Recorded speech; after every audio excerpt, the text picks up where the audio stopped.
molite vam prečite svoje matere, svetislavnih svekolnih apostola, prepodobnike božnih otaca naših i svih svetih, neka duše slugu svojih, kralja Aleksandra i kraljice Drage, koji od nas predstavili monasnima pravednim, stanu naručio rano pokoj, i pobedimo uvrsti, a nas pomili spase kog blagi čoveko ljubi.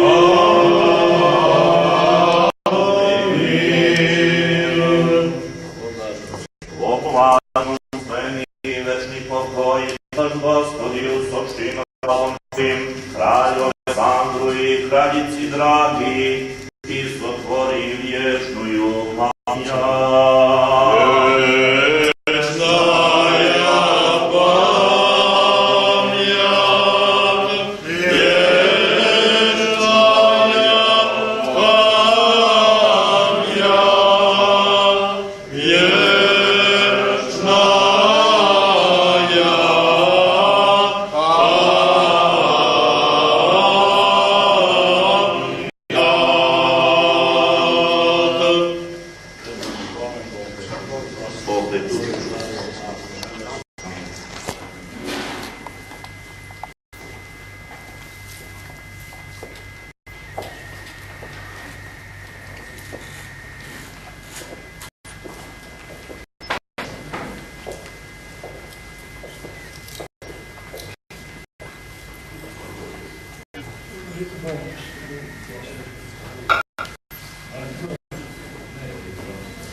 Za trenutak pažnje.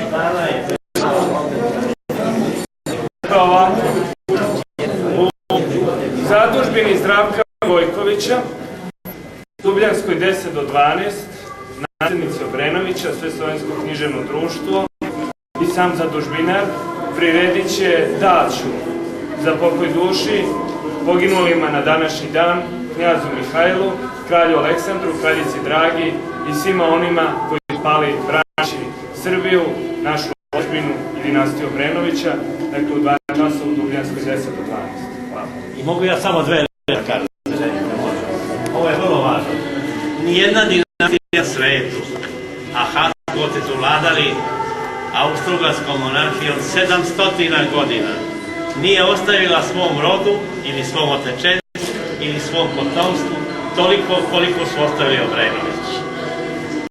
Pre svega, od polovine Raje, knjižene i pregažene, knez Miloš je u tom svom radu stigao jednog genija Nikolu Teslu, jer je narod do potpune slobode, a Obrenovići Srbiju do kraljevine sa svim evropskim drugim atributima.